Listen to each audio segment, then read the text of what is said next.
अपना घोंसला बनाकर रहता था। उसका नाम कड़कनाथ था। कड़कनाथ की दो बेटी थी, कालू और कालिया। दोनों ही बड़े आलसी और कामचोर थे। दिन भर मौज मस्ती करते और घूमते फिरते रहते थे। मेहनत करना उन्हें गवारा न था। कड़कनाथ अपने बेटों की वजह से बहुत चिंतित रहता था। कड़कनाथ दिन भर जी तोड़ काम करता है और जो भी कुछ कमा कर लाता उसके बच्चे उसे एक दिन में ही खा पी कर खत्म कर देते। कालू, ये क्या कर दिया तुमने? कल मैं जो कुछ भी कमा कर लाया था तुम सबने एक दिन में खर्च कर दिया। मैं तो बारिश के लिए इंतजाम करने में लगा हूँ ताकि बरसात में हम अगर काम करने भी ना जा सके तो कम से कम भूखे ना सोना पड़े, और तुम लोगों ने सब कुछ खत्म कर दिया। पिताजी, हमें सच में कल बहुत भूख लग रही थी तो हम क्या करते? भोजन रखा था तो खा लिया और पैसे भी खर्च हो गए। पिताजी, आप तो बहुत ही पुराने ख्यालों के हैं। आज के आधुनिक युग में लोग वर्तमान में जीते हैं, कोई भविष्य की चिंता नहीं करता। कालिया की बात पर दूसरे भाई ने हाँ में हाँ मिलाई। सही कहते हो बच्चों, मैं ही पुराने ख्यालात का हूँ, तुम सभी आधुनिक नए ख्याल वाले हो ना। इसी तरह कभी भी कड़कनाथ अपने बेटों को काम करने की शिक्षा देता, वो उसे कुछ न कुछ अटपटंगा से जवाब दे दिया करती थी। एक दिन कड़कनाथ अपने दोस्त तोताराम के पास गया। तोताराम समाज में अपनी चतुराई के लिए प्रसिद्ध था। तोता भाई, मेरे बेटे तो दिन पर दिन आलसी और मस्तीखोर हुए जा रहे हैं। तुम ही बताओ क्या करूँ मैं अब? तुम ही हो जो बिठाकर अपने बेटे को खिला रहे हो। अरे इस उम्र में तो तुम्हें आराम और उन्हें काम करना चाहिए था, पर यहाँ तो उल्टी गंगा बह रही है। दोस्त, उनकी माता के देहांत के बाद बिन माँ के बच्चों को माँ की कमी न महसूस हो, इसलिए मैंने उनको ज्यादा ही लाड प्यार से पाला था। अब वही लाड प्यार मेरे गले का फंदा बन गया है। वो दोनों मुझे पुराने ख्याल वाला बुलाते हैं और कहते हैं कि आज की पीढ़ी कल की चिंता नहीं करती।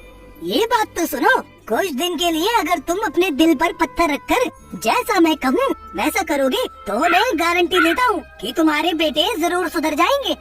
वाह भाई, ये हुई ना बात। तुम जो कहोगे मैं आँख बंद करके करता जाऊंगा, प्रॉमिस। तोताराम ने कड़कनाथ के कान में सारी योजना समझा दी। अगले दिन सुबह कड़कनाथ काम करने गया ही नहीं। दोनों बच्चे निश्चित समय पर खाने के टेबल पर आकर बैठ गए और इंतजार करने लगे कि कब खाना परोसा जाए। पर ये क्या, काफी देर हो गई पर खाना टेबल पर नहीं लगाया गया तो वो लोग पिता के कमरे में गए। वहाँ कड़कनाथ मजे से रेडियो पर गाने सुन रहा था और घूम रहा था। अरे पिताजी, आप यहाँ पे क्या कर रहे हैं? मैं भी तुम्हारी तरह आधुनिक बन रहा हूँ। तुम सबने ये सही कहा था, कल की चिंता क्यों करें। आज से मैं भी आगे की चिंता नहीं करूँगा। अभी मेरे पेट में हल्का हल्का दर्द हो रहा है। मुझे खाना खाने की इच्छा नहीं थी, इसलिए मैंने भोजन नहीं बनाया। ये सुनकर तो दोनों भाइयों के चेहरे पर हवाइयाँ उड़ने लगी। पर करे तो क्या करे, पिताजी को कल की चिंता न करने की सलाह भी तो उन्होंने ही दी थी। मन में सोचकर दोनों भाई दिन भर भूखे रहे और रात में फिर पिता के पास पहुँचे। पिताजी, क्या अब आपका पेट का दर्द सही हो गया? हाँ, पेट का दर्द तो अब ठीक हो गया है, पर मेरा मन नहीं कर रहा कि मैं खाना बनाऊं। मैं तो आज पुराने गीत सुनकर ही आनंद लेना चाहता हूँ। ठीक है जी, आप मुझे बता दीजिए कि खाना कैसे बनाते हैं तो मैं पका लेता हूँ। मुझे बहुत भूख लगी है। कड़कनाथ ने उसे खाना पकाने का तरीका बता दिया। दोनों भाइयों ने मिलजुल कर किसी तरह कच्चा पक्का खाना पकाया और खाकर सो गए। रात में जो कच्चा पक्का खाकर सो गए थे उसके कारण सुबह उनके पेट में दर्द हो रहा था। कल का कच्चा खाना खाकर पेट में दर्द हो रहा है। चलो देखते हैं पिताजी क्या कर रहे हैं। पिताजी, ये आप इतना सज धज कर कहाँ जा रहे हैं? आज तो मैं सिनेमा देखने जा रहा हूँ। मेरा दोस्त तोताराम बस आता ही होगा। तभी तोताराम वहाँ आ गया। वो भी खूब सज संवर कर आया था। अरे वाह कड़कनाथ, तुम तो बहुत ही स्मार्ट लग रहे हो। देखना, कहीं फिल्म की हीरोइन हीरो की जगह तुम्हारे गले में ही ना वरमाला डाल दे। इस बात पर दोनों दो जोर से हंस पड़े। कड़कनाथ और तोताराम खुशी खुशी बातें करते करते चले गए। आज तो दोनों को खाना पकाना सिखाने के लिए उनके पिता भी घर पर नहीं थे, इसलिए वो टुनटुनी चिड़िया के पास गए। टुनटुनी आंटी, क्या आप हमें खाना पकाना सिखा देंगी? अरे खाना पकाना कोई आसान काम है क्या? जिसने कभी खाना ना पकाया हो एक दिन में खाना पकाना नहीं सीख सकता। देखो, अगर तुम दोनों चक्की से मेरा गेहूँ पिसवा कर ले आओ, मेरा घर साफ कर दो और मेरी सब्जियाँ काट दो तो मैं इतनी देर में तुम्हारे लिए खाना पका दूंगी और धीरे धीरे तुम्हें खाना पकाना भी सिखा दूंगी।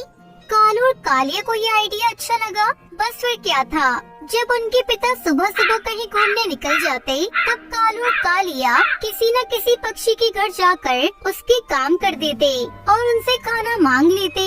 धीरे धीरे उन दोनों का आलस खत्म हो गया। एक दिन कड़कनाथ जब रात में अपने दोस्त तोताराम के साथ घूम फिर कर घर आया तो दंग रह गया। उसका घर एकदम साफ सुथरा और चमचमा रहा था। डाइनिंग टेबल पर तरह तरह के पकवान सजे थे।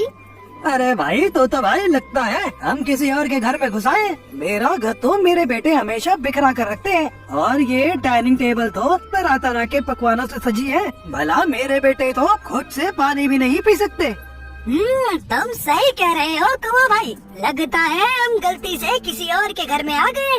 वो लोग वापस लौटने ही वाले थे कि कालू और काली उनकी आवाज सुनकर अपने कमरे से बाहर आ गई।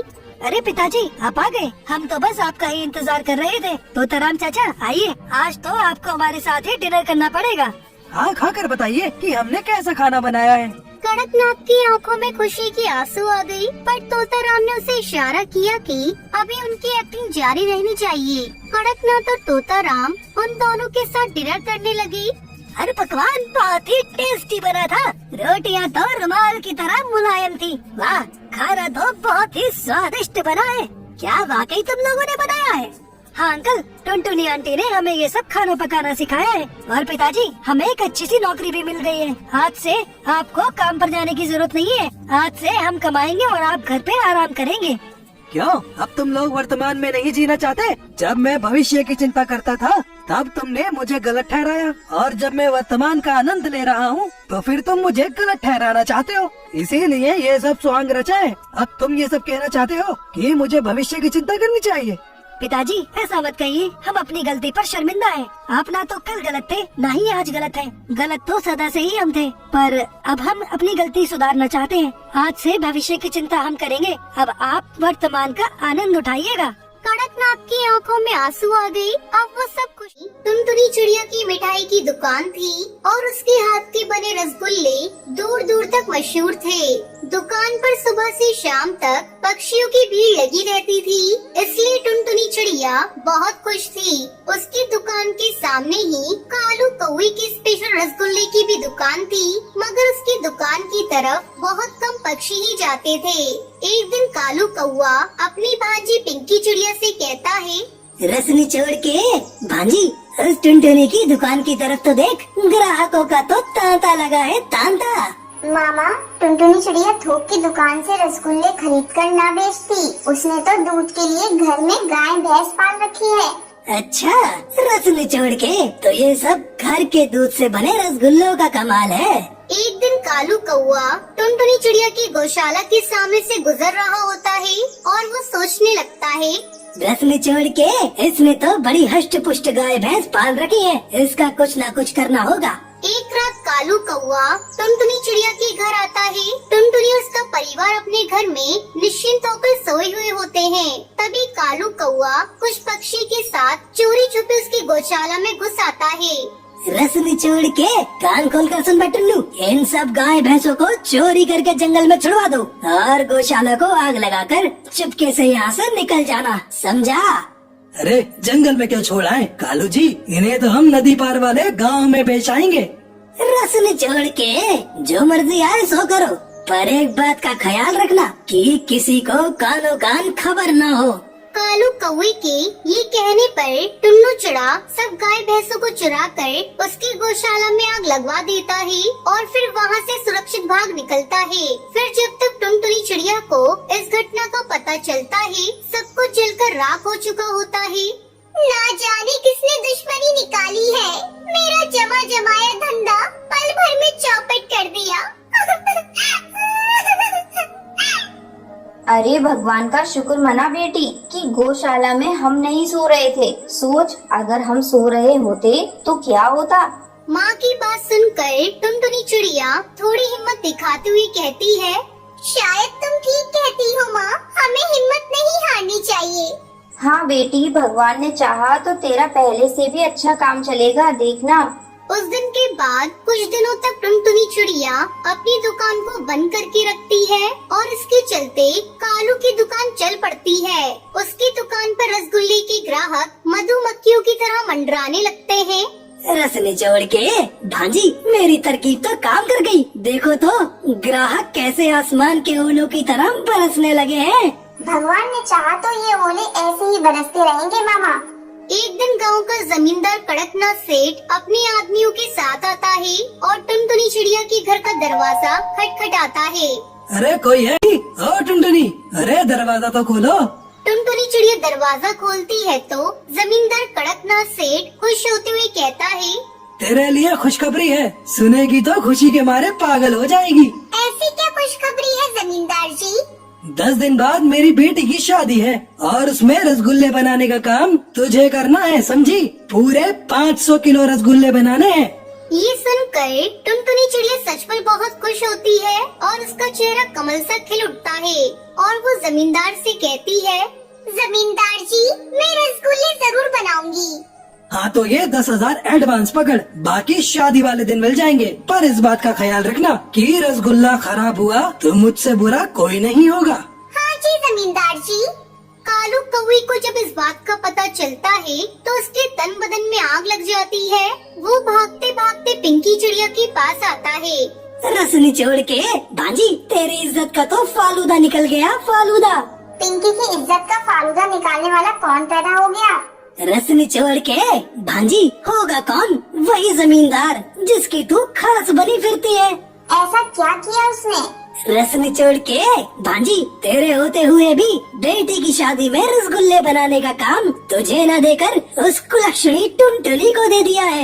ये सुनकर पिंकी चिड़िया के दिल से नफरत की चिंगारियां फूटने लगती है और उसका चेहरा जलती भट्टी सा लाल हो जाता है। वो अपनी मामा से कहती है, उदास ना हो मामा, एक तो पिंकी जो कमाल दिखावेगी बस वो काम करूंगी। वो नाच पीली टुनटुनी चिड़िया अब ई गाँव में रहने लायक ही नहीं रहेगी। रस निचोड़ के सच में ऐसा होगा?